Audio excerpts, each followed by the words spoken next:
Hello, mga kamaster, maraming salamat po sa lahat ng tumatangkilik ng Number 1 Supreme Warrior. Paki-follow and subscribe mga master para sa mga susunod pang mga kabanata. Number 1 Supreme Warrior. Kabanata 471. Pero wala kaming pera ngayon, so we'll have to wait for 2 months before. Bumibili ng bahay, wika ni Selena, na tila pumayag sa ideya ni Fane. Ikaw. Nagbigay na ng 2,000 bilang bride price kay Ma, kaya hindi mo na kailangang magbigay. Kahit ano pa, ang natitira ay regalo sa kaarawan ni Lolo at ang 10,000,000 kabayaran kay Ivan. Mayroon akong ideya dahil ikaw ay nasa mahusay. Mga tuntunin kay Miss Tanya, marahil maaari mong hilingin sa kanya na ibigay sa iyo ang iyong una. Buwang sweldo ng ilang araw na mas maaga kaysa sa aktwal na araw ng sweldo. Nalutas ang problema. Huminto siya sandali, nahuli sa kanyang mga iniisip, bago idinagdag, teka. Hanggang sa makakuha ka ng isang buwang sweldo, pagkatapos ay pupunta tayo at mag-scout para sa mga villa, ito ay hindi tulad ng hindi tayo maaaring manatili dito sa ngayon. I don't think we can stay here, though. Walang kwarto si Kylie para sa sarili niya, at siguradong hindi mo ako papayagan. Hawakan kita. Matatag si Fane sa kanyang desisyon habang nagsasalita siya, pupunta ako at tingnan kong may mga angkop na bahay para sa amin kapag may oras ako. Tignan natin pagkatapos. Itinoo namin ang aming mga mata sa isang bagay. Ang iyong trabaho ay medyo libre at madali, ha? Hindi alam ni Selena kung matatawa o maiiyak. Pakiramdam niya ay naging isang si Fane. Medyo irresponsibleng bodyguard, maagang bumaba sa trabaho kapag may personal siya. Mga gawaing tatakbo, marahil ay walang ibang mga trabaho na kasing dali. Tulad nito sa mundo, tahimik na nag-uusap ang mag-asawa. Sa kalaunan, nakatulog sila habang lumalalim ang gabi. Ang susunod. Umaga, nagising si Selena at sinabihan ang kanyang asawa na bumangon, natatakot na. Makikita siya ng kanilang anak na babae sa kama. Noon lang niya nagising si Kylie. Mabilis na umalis ang dalawa para gawin ang kani-kanilang mga gawain para sa araw na iyon. Ang ari-arian ng pamilya Drake, sina James, Spectre Face, at Tanya ay ganap na lahat. Natulala sa mga pangyayari kagabi. May 300 kamag-anak ng Agila na dumating. At bawat isa sa kanila ay makapangyarihang mandirigma sa kanilang sariling karapatan. Ang isa sa kanila ay nagkaroon. Naging nangungunang manlalaban din ng Eagle Clan. Maihahambing ang kanyang galing sa pakikipaglaban sa isang general, ngunit siya ay namatay sa ilalim ng hindi mailarawang kapangyarihan ni Fane. Dumating sila upang tingnan ang mga bangkay sa sandaling umalis si Fane. Mas partikular. Ang 300 kakaiba na pinatay ni Fane gamit ang isang kaway ng kanyang kamay, sila. Hinanap ng halos kalahating araw, ngunit nakita nilang nagkalat ang mga bangkay. Kahit saan, wala silang paraan para sabihin sa 300 kakaibang lalaki na unang namatay. Sa huli, ang Spectre Face ay maaari lamang mag-spotter ng isang pangungusap, malamang may nakatagong armas. Bukod dito, ayon sa kanilang deductive pangangatwiran, nakumpirma na si Fane ay isang Diyos ng digmaan kasama niya. Napakalaking husay sa pakikipaglaban. Kung hindi siya isa sa 9 Gods of War. Tapos sino siya? Posibleng si Fane, ang God of War na ito, ay na-rank mataas. Lumapit si Tanya sa kanyang ama. Tumawag ang astig na si Fane kanina. At sinabing mayroon siyang mga gawain sa umaga, kaya hindi siya pumupunta. Darating siya mamayang hapon, she muttered, dissatisfied. Kahit ano siya gusto. Maaari lamang nating pasayahin ang isang taong tulad nito, hindi natin kayang masaktan. Siya. Napangiti si James. Kausapin mo siya ng mas madalas kung wala kang gagawin, maintindihan. Tanya, nasaan si Fane? Hindi ba siya papasok? Ang huling bagay. Inaasahan nila na darating si Yvonne para hanapin si Fane, nakasuot ng sexy damit para magbot. Sandaling natigilan, hindi napigilan ni Tanya ang pagngiti. Namumuo sa kanyang mukha. Bakit mo siya hinahanap, Yvonne? Huwag mong sabihin sa akin na ang kanyang pagkawala ay nagpapasaya sa iyong puso para sa kanya. Sa pisngi ni Yvonne.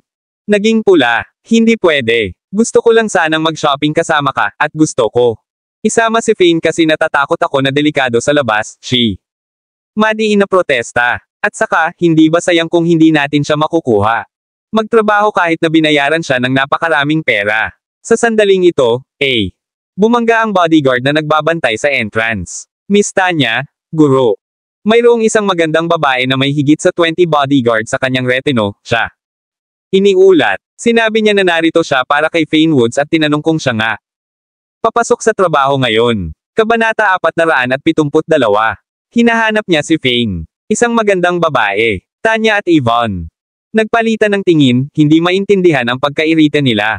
Nararanasan. Gaano siya kaganda? Pinindot ni Yvonne. Bakit naman? Ang geezer na iyon ay may mga dilag pa na sumisigaw sa kanya. Nako, grabe siya. Maganda. Paano ko ito ilalagay? Siya ay halos kasing ganda mo, Miss Yvonne. At siya ay nasa ibang antas ng kagandahan, tulad ni Miss Tanya. Ang mga salita. Bumulwak mula sa mga labi ng bodyguard, tahasan. Nalilito ang kanyang isip. Bagaman, bakit ang dalawang babaeng ito ay hindi tumutok sa pangunahing issue? Tinanong ng babae kung nandito si Fane, ngunit nakatutok sila sa babae. Kagandahan. Hindi ito beauty pageant. Wala si Fane dito. Malamang siya lang.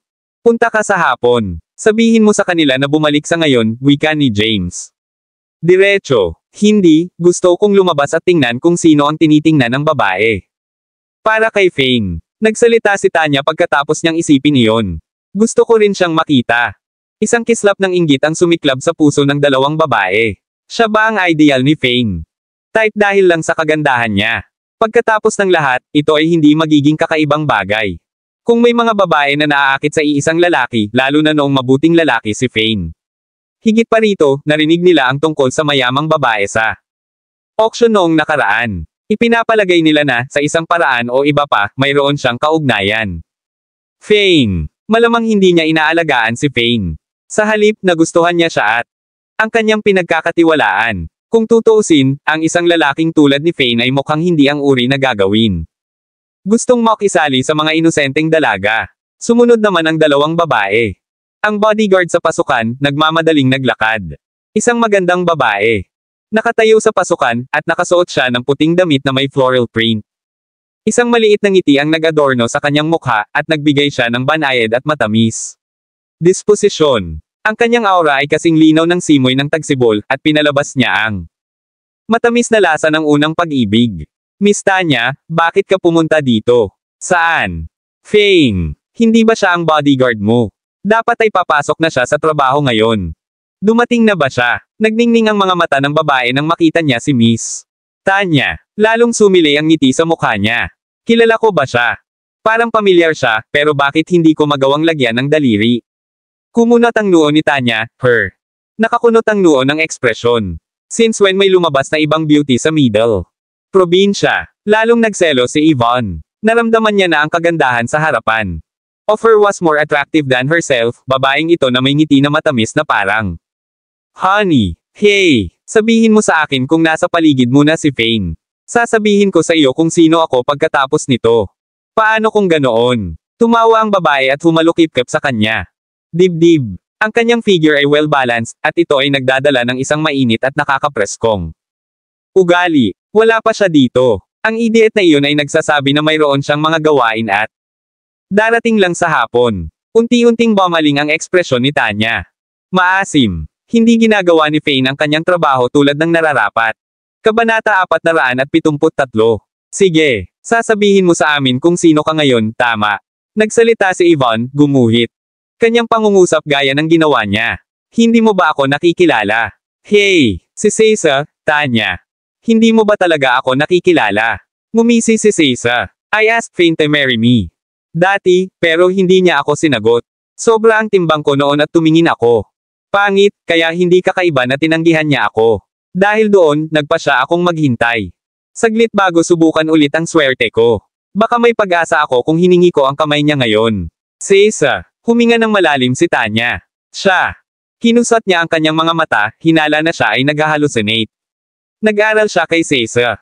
Malapit. Ang babaeng nauna sa kanya at ang Seiza na kilala niya ay parang dalawa.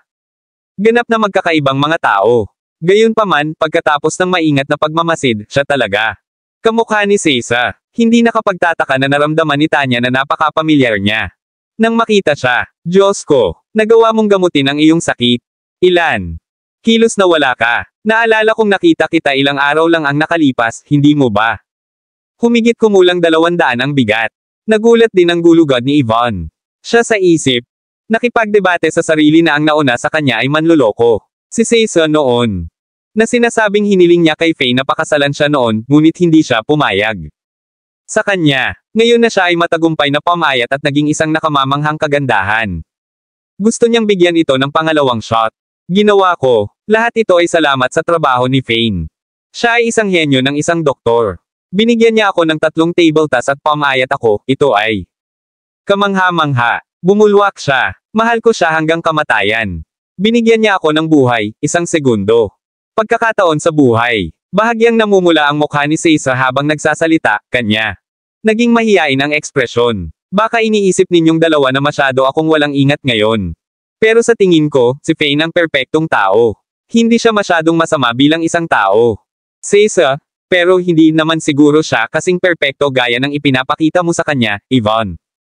Malumanay na paalala sa kanya, hindi nababasa ang ekspresyon. Tama iyan. Napakagaling mo. Naghahanap ngayon, at may napakaraming bachelors out doon para sa iyong pagpili. Bakit bodyguard ang pinili mo? May asawa na rin siya. Gusto ng iyong mga magulang. Pumayag ka ba dito? Bahagyang hindi nasisiyahan si Tanya, kahit na siya mismo. Hindi alam kung bakit. Ang mga magulang ko, hindi ko sila tinanong. Pursing her lips for. Saglit, idinagdag niya, pero mahal na mahal ako nina daddy at mommy. Tiyak na igagalang nila ang aking desisyon. Tsaka parang may gusto ang parents ko kay Fane. Very much, siya ay napakahusay na binata. Wala silang nakuha. Ngunit papuri para sa kanya nitong nakaraang 2 araw, at sinabi nila sa akin na makipag-usap sa kanya. Mas madalas kung wala akong gagawin, at lumabas kasama siya. Dito, nagbigay si Caesar. Isang malademonyong ngisi. Itinuro pa nga sa akin ng nanay ko na para mapagtagumpayan ang isang tao. Kailangan mo munang manalo sa pamilya nila, she said apologetically. Simula kay Fane. Ay wala dito, pupunta ako sa hapon upang makita siya at puntahan ang kanyang mga magulang sa umaga. Bibigyan ko ng regalo ang asawa niya. Oo, ang kanyang anak na babae din. Seryoso, tinuruan ka ng nanay mo ng ganyan. Kay Yvonne. Medyo naging madilim ang ekspresyon, halatang malungkot. Pakiramdam niya ay parang may inaagaw sa kanya. Bukod pa rito, bata pa si Caesar. Mistress ng isang first class na aristokratikong pamilya, gayunpaman siya ay nagpakita ng ganoong kapintasan. Pag-uugali. Sino ang nakakaalam ng kanyang proseso ng pag-iisip? Si Fane ay isang pervert, gayunpaman siya ay napakatingkad sa kanyang mga mata. Sige, hindi nakita guguluhin pa, Tanya. Yvonne. Hey, pupunta ako ngayon sa pamilya ni Fane. Kailangan ko silang makuha. Mga regalo. Oh, tama. Narinig ko na ang 70th birthday party ni Lolo Taylor. Ay nasa 9 na araw. Hey, gusto ko rin itong dumalo. Pagkatapos ay mas marami akong makikita. Fane. Maliwanag na si Caesar ay fangirl na ni Fane Woods. Siya at mabilis na umalis ang mga bodyguard niya sakay ng mga sasakyan nila. Nagawa niyang mawala ng husto. Timbang sa 3 araw. Natahimik sandali si Tanya bago bumaantong hininga. Kanyang mga labi. Sobrang ganda ni Caesar pagkatapos niyang pamayat, at wala siya. Maluwag din ang balat sa kanya. Si Fane ay kamangha-mangha, nakakagamot ng isang sakit tulad ng iyon. Samantala, sa ibang lugar, isang maapoy na pulang Porsche 911 ang nakaparada sa ilalim ng isang sira-sirang housing complex. Ito kontrastli laban sa kanya. Kapaligiran. Kabanata 474. Dinala ni Fane ang 2 napakalaking bag ng bagahe na binili niya kanina at tumayo. Bago ang tirahan ni Tiger. Big brother, sa wakas narito ka na. Ang aking asawa at ako. Matagal nang naghihintay sa iyo. Pagbukas ng kanyang pintuan at napansin Fane sa kanyang tirahan, sumabog si Tiger sa mga guffaws. Halika, halika, Tigers. Agad na sumulong ang asawa upang tanggapin siya. Gayunpaman, siya ay nagtataka sa paningin ng Fane na nagdadala sa 2 bagong bag ng bagahe. Ano ito? Big brother. Ang ekspresyon ni Tiger ay tumugma sa kanyang asawa. Ay Fane. Iniisip ang paglipat ng bahay. Sa kasamaang palad, ang kanilang bahay ay napakaliit. Walang paraan na makagalaw siya sa kanila. Hey, wala akong oras. Pumili ng isang bagay na mabuti para sa iyo bago ako dumating, kaya nagdala ako ng 2 malaking malita. Mga bag para sa iyo. Nag-shock si Fane at kinuha ang mga bag, inilagay ito sa sulok ng silid. Ang paghuhusga mula sa nonchalant expression ni Fane, ang bagahe. Ang mga bag ay tila magaan marahil walang laman. Si Tiger at ang kanyang asawa ay nababagay. Ito ang kauna-unahang pagkakataon na nakakakita sila ng isang kaibigan na bumibisita. Pagbili ng isang kasalukuyan tulad nito. Ang iba ay karaniwang bumili ng mga prutas, sigarilyo, o alkohol ganyan. Gayunpaman, nabanggit ng dalawa na sa halip ay desente sila. Bag ng bagahe. Naisip nila kung magkano ang ginugol ni Fane sa kanila, sila. Tila may branded. Big brother, ikaw ay masyadong mapagbigay. Bakit ka dapat magdala? Isang kasalukuyan kapag banibisita mo kami. Tumawa si Tiger at hiniling ang kanyang asawa na pumunta. Grocery shopping pagkatapos suriin ang oras. Sinaksak ni Fane ang silid, at ang kanyang. Kalaunan ay nahulog si Gay sa bata sa isang kama. Magkano ang pag-upa dito bawat buwan, Tiger? Tanong niya. Isang awkward na ngiti ang nakarating sa mukha ni Tiger. Hindi ito mahal. Ito marahil ang pinakamurang lugar ng pabahay sa gitna. Lalawigan, sagot niya. Ito ay tungkol sa 5 hanggang 600 bawat buwan, pangunahin. Dahil may isang silid lamang at isang puwang sa buhay dito. Iyon ang dahilan kung bakit ito mura. Ang kanyang ngiti sa kalaunan ay lumago ang mapurol, sa halip mapait tulad ng. Alam mo yan. Ang aking asawa at ako ay hindi kumita ng marami. Hindi lamang tayo mayroon ng ating mga gastos sa pamumuhay. Ngunit ang aking mga magulang ay hindi rin maayos. Nasa ospital sila ngayon, ngunit mapapalabas sila bukas. Ang aking asawa ay hindi nagtatrabaho sa nakaraan. Ilang araw dahil may sakit ang aking mga magulang. Maaari lang siyang manatili sa bahay. Inaalagaan ang aming anak at pagpapadala ng aking mga magulang ng ilang pagkain. Tumango si Fane. Ang kanyang sagot, at malumanay niyang tinapik ang balikat ng ibang lalaki. Huwag kang mag-alala. Tiger, tinatawag mo akong Big Brother, at bilang iyong malaking kapatid, natural lamang ito. Para matulungan kita ng kaunti, kunin ang 2 bag bilang isang maliit na token mula sa akin. Panipi. Nahihiya si Tiger, hindi maintindihan kung bakit sasabihin ni Fane. Isang bagay na ganyan. Salamat, Big Brother. Uminom tayo sa ating puso. Nilalaman wala akong gaanong pera ngayon, kaya natatakot ako na kailangan kong mag-abala. Kumain ka ng isang bagay na simple. Hey, pinapagamot mo ako tulad ng isang tagalabas. Sinasabi ng ganyan. Hindi ba natin pinapanatili ang ating sarili sa mga bag ng mga mani? At 2 litro ng laubagan na alak sa huling oras. Iyon ang uri ng buhay na pinamunuan ko. Panipi. Fane chuckled. Pagkaraan ng ilang sandali, ang asawa ni Tiger ay bumalik kasama ang mga groceries. Pagwawasak ng isang malawak na hanay ng mga pinggan. Dumating ang tanghali, at uminom si Fane ng ilang alkohol kasama si Tiger bago siya umalis sa kanilang tirahan. Nagluto ako ng sobra. Nagsalita muna ang asawa ni Tiger matapos iwan ni Fane ang kanilang mapagpakumbabang bahay. May ganito. Maraming mga tira, ito ay uri ng basura. Hindi ito basura. Walang basura. Pagdating sa paggamot sa aking malaking kapatid sa isang pagkain. Ngumiti si Tiger. Maaari namin. Kainin pa rin ito bukas kung hindi natin ito tatapusin ngayon. Ang kanyang asawa ay gamulong sa kanyang mga mata. Siya, totoo, makakain natin ito bukas, ngunit sobrang init kani-kanina lamang. Hindi kami. May refrigerator. Ito ay magiging isang basura kung hindi natin ito tatapusin bukas. Ang tingin niya. Pagkatapos ay naaanod patungo sa 2 bag sa sulok. Ang kanyang mga labi ay hindi malay. Kumalat sa isang ngiti. Seryoso, ang iyong malaking kapatid ay naging isang sundalo para sa ganyan. Isang mahabang panahon na hindi niya alam kung ano ang mga regalo na ibibigay. Sino sa? Nagbibigay ang Earth ng mga bag ng bagahe. At 2, sana. Huwag alalahanin iyon. Kahit ano. Ang malaking kapatid na ibinibigay ay magandang bagay. Bukod, alam mo na ito ay may tatak. Ito ay isang representasyon ng kanyang kabaitan. Si Tiger ay lasing hanggang sa puntong siya. Bahagyang tipsy, ang pagngiti sa kanyang mukha ay hindi pangkaraniwang malawak. Nag-aalala ako niyan. Namatay siya sa larangan ng digmaan. Ito ay isang kaluwagan na buhay pa rin siya. Ang kanyang asawa lamang. Tumawa bilang tugon. Lumakad siya at malapit ng dalhin ang 2 na walang laman. Bag sa kanilang silid.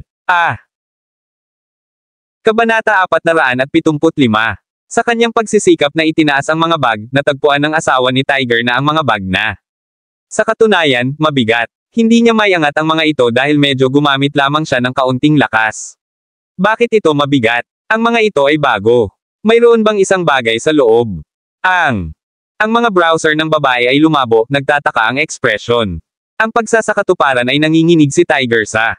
Ang core ng marinig niya ito. Tumalon siya sa kanyang mga paa at sinampal ang kanyang sariling ulo. Sinabi ito ni Big Brother, tinatawag mo akong Big Brother, at bilang iyong malaki. Kapatid, natural lamang para sa akin na tulungan ka ng kaunti. Sumugod siya at inilatag ang mga bag ng bagahe na flat sa lupa. Binuksan ni Tiger ang isa. Ang minuto na siya. Binuksan ng isang bag, ang mga pulang kulay na tala ay praktikal na sumabog mula sa bag. Napakarami na ang bag ay maaaring halos hawakan ang lahat. Oh! Diyos ko, maraming pera iyon. Hindi pa ako nakakita ng maraming pera sa aking buong buhay. Ang kanyang asawa ay tinitigan ang malapad na mata sa mga bag ng bagahe, labis na nagulat. Binuksan ni Tiger ang iba pang bag. Tulad ng iba pang bag, wads ng pula. Napuno ito ng mga tala, pinupuno ang kabuuan nito. Big Brother, ito, mula noong kailan? Naging mayaman ka. Bakit mo kami binibigyan ng maraming pera? Umupo si Tiger. Ang sahig, tinitigan ang dalawang bag sa harap niya. Siya ay ganap na stupefied. Ang maraming pera na ito ay sapat na upang magtagal sa amin sa buong buhay, hindi ba, Tiger? Kaya natin bumili ng bahay, isang kotse at marami pa rin tayong naiwan. Ang kanyang asawa ay bumulusok lamang. Pagtugon pagkatapos ng mahabang pagpos. MMH. Tiyak na sapat ito. At ako ay ang pagtatanong kung bakit ang kapwa ay kumikilos ng kakaiba na nagbibigay sa amin ng dalawang bag ng bagahe. Lumiliko ang lahat ay cash sa loob ng dalawang bag na ito. Dapat ay debate na siya. Laban sa pagbibigay sa akin ng isang credit card, alam niya na hindi ko ito tatanggapin. Kaya iyon ang dahilan kung bakit ginawa niya ito. Si Tiger ay napalipat kaya nahihirapan siyang bumuo ng magkakaugnay. Mga pangungusap, si Fane ay naging paraan masyadong mapagbigay sa kanya at sa kanyang pamilya. Hindi namin kailangang kumain ng mga instant noodles sa susunod na mga araw, tama, mahal. Ngumiti ang kanyang asawa, ang kaligayahan ay nasa loob niya. Hindi namin. Heck, hayaan. Huminto lang sa aming mga trabaho bukas at pumunta bumili ng bahay. Magkakaroon kami ng tamang lugar upang manatili kapag lumabas sina nanay at tatay sa ospital. At pagkatapos naming kumuha ng bahay, makakakuha kami ng kotse. Maaari rin nating buksan ang aming sariling negosyo sa pagkain. Sinabi ni Tiger. Labis na nasa sabik. Nang umalis sa tirahan ni Tiger, sumakay si Fane papunta sa ang tirahan ni Drake family, handa nang magtrabaho. Gayunman, hindi niya alam, gayon pa man. Ang isang magandang batang babae na may mga bodyguard sa to ay dumating sa kanyang bahay. Kamusta doon, tiyuhin, auntie? Hey! Narito ulit ako. Binati ni Seiza, ngumisi. Miss, ikaw. Sumimangot si Fiona. Hindi niya naalala ang pakikipag-ugnay sa ganyan. Isang mayamang tagapagmana. Ito ako. Paano mo ako hindi makikilala ng napakabilis? Ito ay Seiza. Sagot ni Seiza. Tingnan mo ako. Ang mga table tasks ay epektibo. Nagawa kong mawala. Matagumpay ang timbang. At itinuro ko ang babaeng sinubukang sabotahe ako. Kahapon isang magandang aralin. Mas maganda ang pakiramdam ko ngayon. Seiza beamed. Miss Seiza, ikaw ba talaga? Diyos ko, why napakaganda mo. Si Fiona ay natigilan. Ako, narito ako upang bisitahin kayong lahat. Ang mga pisngi ni Seiza ay nag-flush ng pula. Pagkatapos, dagdag pa niya, at narito ako upang hilingin sa kamay ni Fane. Kabanata 476. Ang ekspresyon ni Joanne ay naging hindi nasisiyahan matapos niyang marinig ito. Siya ay may isang hindi mapakali. Ngumiti habang sumagot siya, hindi mo ba ipinangako na hindi hihilingin ang kamay ni Fane? Kahit na sa huling oras, Miss Seiza. Naging awkward ang ekspresyon ni Seiza. Hindi ako maganda noon, kaya't inaasahan lamang na si Fane. Tatanggihan ako. Ngayon, mas maganda ako, at si Fane ay isang natitirang tao, kaya gusto kong bigyan ito ng isa pang pagbaril.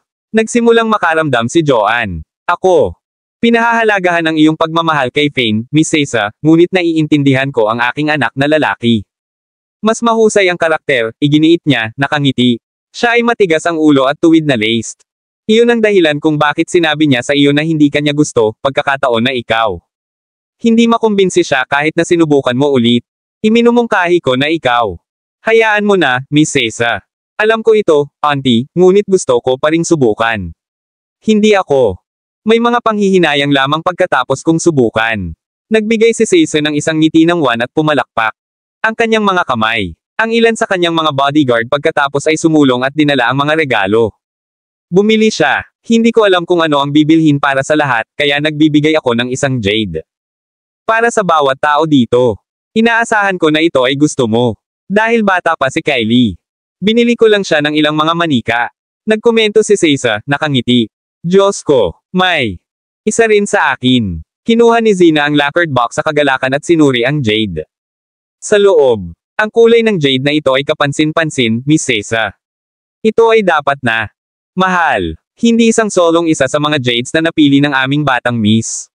Ikaw ay nasa ibaba ng 1,000,000 bucks. Ang mga ito ay napakahusay na jades. Isa sa. Agad na sumagot ang mga bodyguard. Sobrang mahal. Ang kabutihan ko. Miss Sesa, masyado kang mapagbigay. Si Zina ay labis na inilipat. Hanggat ang isa ay nauugnay sa mayayaman, lagi silang mag-aani ng ilang mga benepisyo. Siya. Huwag kailanman inaasahan na ang paglayo sa tabi ni Ben ay ilalabas siya sa kanya. Miss Aries, paano natin ito matatanggap? Ang mukha ni Fiona ay lahat ng ngiti, siya. Namumulaklak ang puso sa kaligayahan. Bakit hindi ka, auntie? Wala ito kung ako. Kasal si Fane. At kung gagawin ko talaga, magiging pamilya tayo. Handa akong maging pangalawang asawa. Hindi na kailangang maging calculative sa pamilya. Sese. Ngumiti at idinagdag na humihingi ng paumanhin, ngunit umaasa ako na magagawa mo. Kumbansihin si Fane, auntie. Hindi ako nagmamadali tungkol dito, kaya maglaan ng oras. Kaya ko magsimula lamang sa pagiging magkaibigan. Inaasahan kong manahimik kayo tungkol dito at payuhan siya kapag mayroon kang oras. Sino ang nakakaalam? Baka mabago lang niya ang isip niya. Panipi.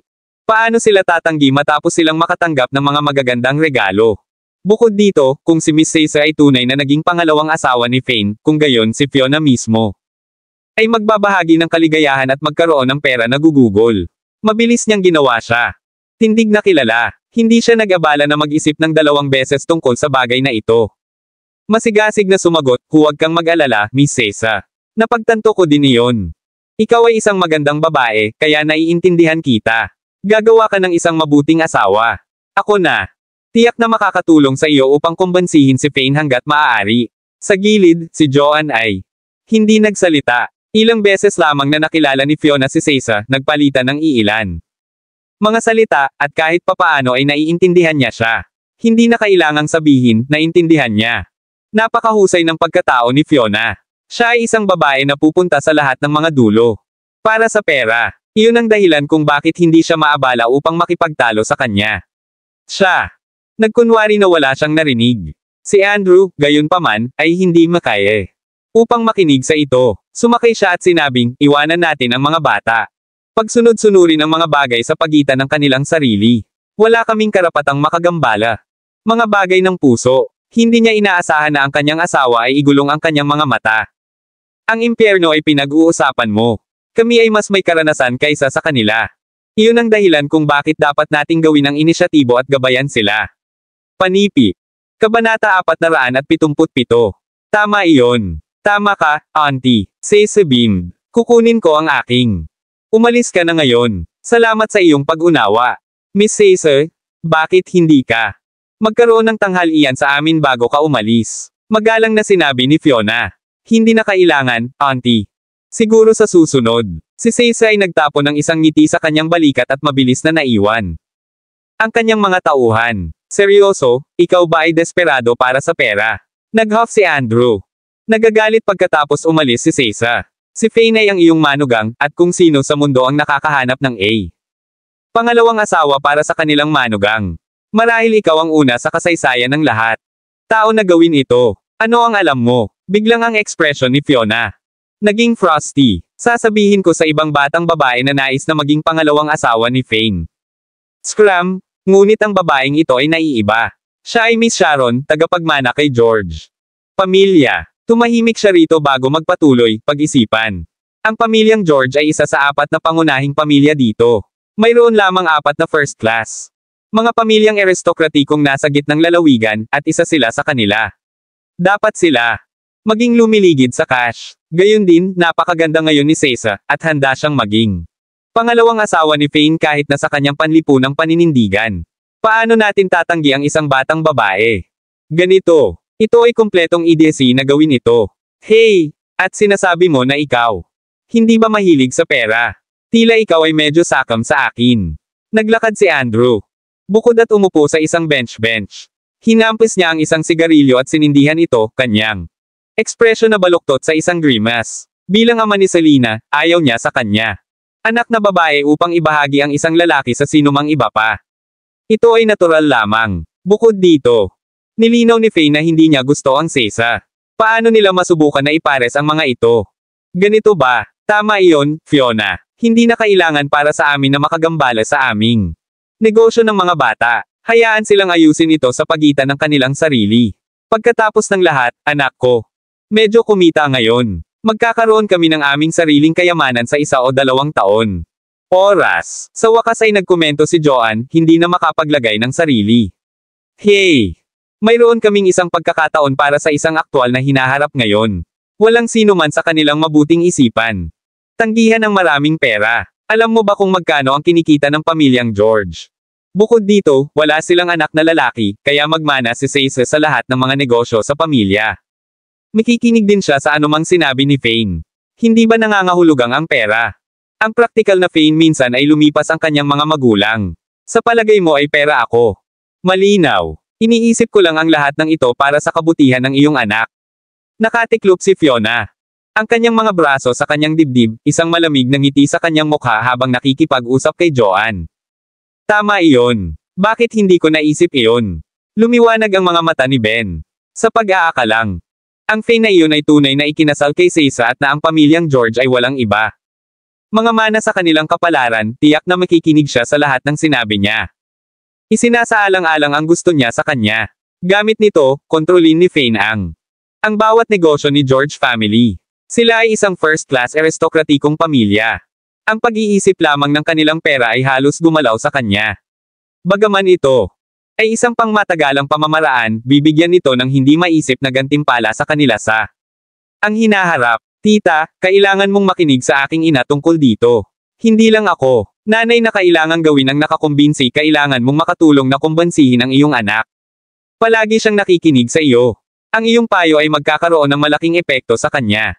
Panipi, sinimulan ni Ben si Joanne matapos marinig kung ano ang sasabihin ng kanyang ina. Kabanata 478.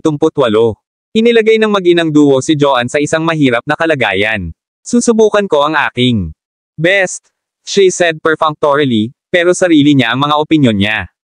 Hindi natin mapipilit siya sa anumang bagay. Tama na, Joanne. Iyan ang espiritu. Hindi natin siya makontrol.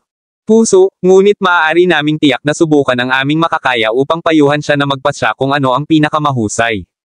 Para sa kanya, muling sumili ang mga ngiti sa mukha ni Fiona nang makitang nakasuot si Joanne. Kanilang panig. Tinawag pa niya ang pangalan ng ibang babae ng buong pagmamahal. Joanne lang. Ngumiti at hindi pinansin si Fiona.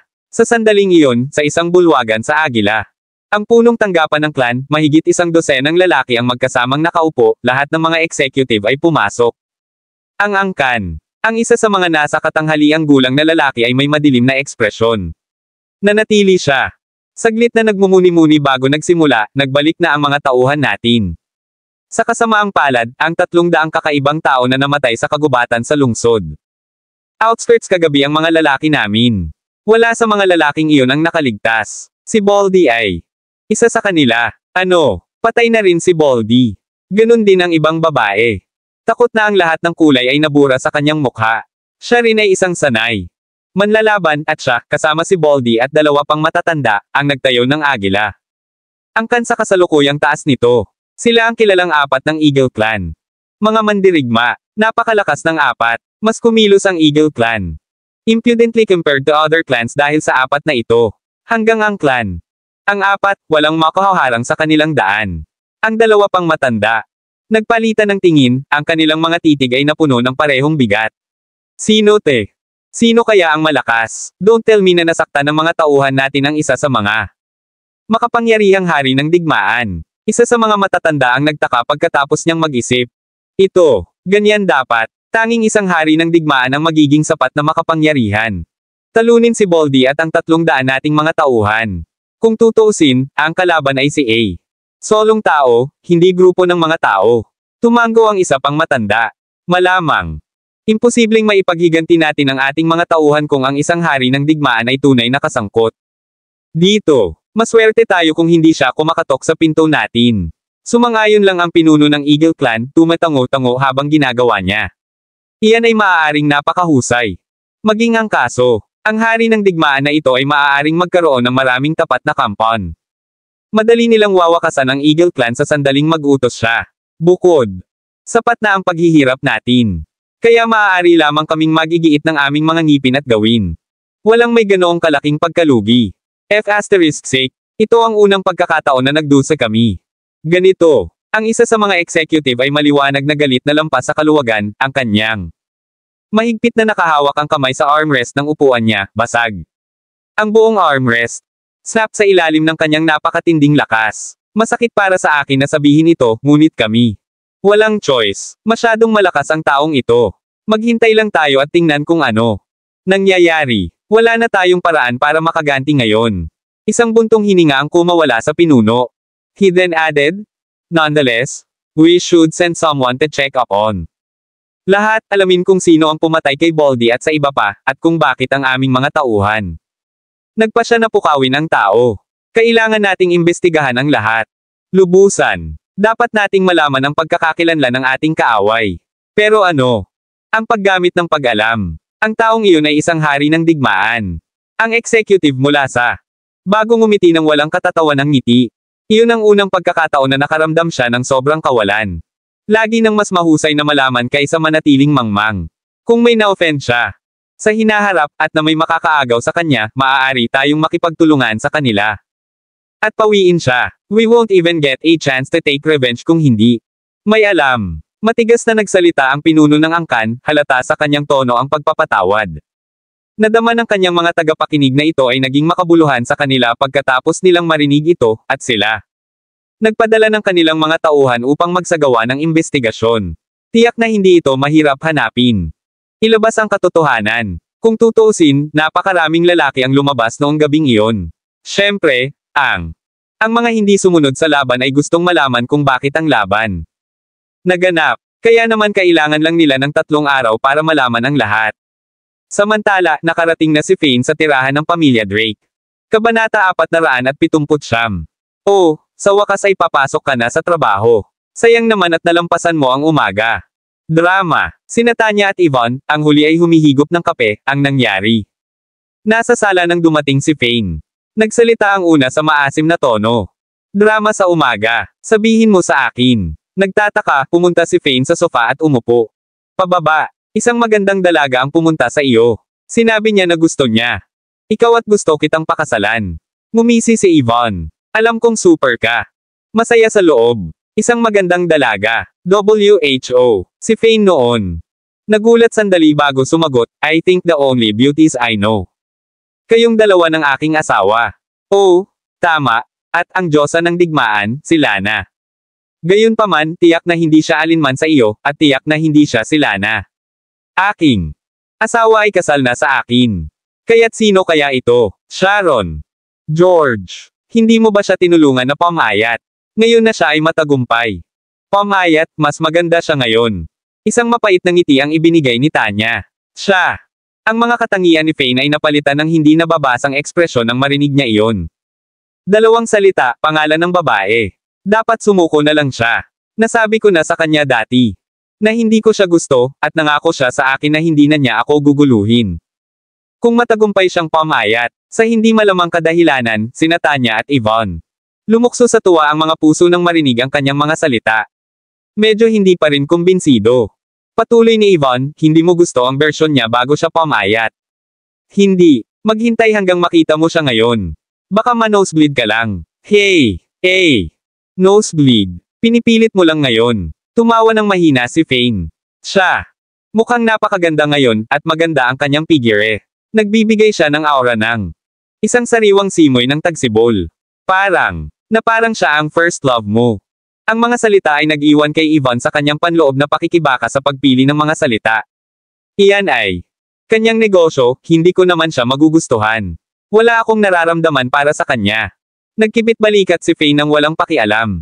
Kumuha siya ng sigarilyo at sinimulan itong humiti. Hindi nagmamadali ang kanyang mukha. Why? Ayaw mo sa type niya? Tanong ni Tanya sa kanya. Pusong sumasayaw sa tuwa. Masaya ako sa asawa ko. Yung single sentence. Bumulusok ang puso ng mga babae sa isang iglap.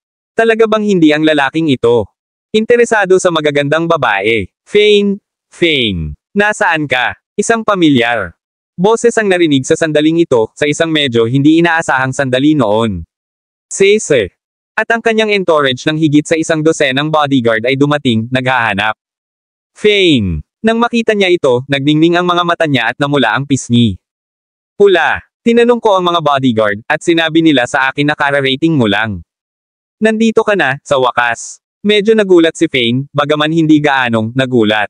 Nang makita niya ang hitsura niya. Hindi masama. Tulad ng hinulaan ko, may maganda ka. Mga tampok, ang ganda mo talaga kapag pamayat ka. Talaga, sa tingin mo. Maganda ako. Nang marinig niya ang mga salitang iyon, nag-ipon siya ng lakas ng loob na lumapit. Bago si Fane at pinatong ang sarili sa kondongan nito. Pinulupot niya ang kanyang mga braso. Kanyang leeg. Kung gayon sa tingin mo ba ay kaakit-akit ako. Kabanata 480. Napuno ng halimuyak ng kanyang pabango ang kanyang ilong. Nakaupo sa kondongan ni Fane si A. Malambot, kurbadang katawan. Bumilis ang tibok ng puso ni Fane sa biglang katapangan. Kung tutuusin, siya ay isang binata na puno ng sigla. Kahit na siya ay isang sundalo, siya maaaring makatulong sa kanyang damdamin kapag may nangyaring ganito. Gayunpaman, mabilis siya. Tinulak si Caesar palayo sa kanya. Anong ginagawa mo? Paano ka walang hiya? Bilang babae, ang mukha ni Caesar ay kasing pula ng isang kamatis, ngunit ngumiti siya kahit kailan. Naiinis si Fane. Napangiti siya. Hindi ako walang hiya, ako lang ito. Prangka dahil gusto kita, nahihiyang sabi niya. Walang ibang lalaki. Nahuli ako ng ganito. Hindi nakaimik si Fane. Sa larangan ng digmaan, nagkaroon siya ng isang libong iba't ibang paraan ng pagpatay sa kaaway, kasing dali ng paghinga. Gayunpaman, hindi niya alam kung ano ang gagawin kapag kaharap ang mga babae, lalo na si A. Babaeng kasing tapang niya. Nanatili pa rin siya sa isang parang batong ekspresyon. Miss Caesar, huwag kalimutan ang pangakong binitiwan natin noon. Hindi mo na lang babalikan ang iyong salita bilang batang may bahay ng pamilya George, naiintindihan. Si Caesar noon. Natigilan sandali, nag-aalinlangan at humihingi ng tawad. Iniyuko niya ang kanyang ulo. Siyempre, hindi ako makakapantay sa iyo noon, sa hitsura ko, siya.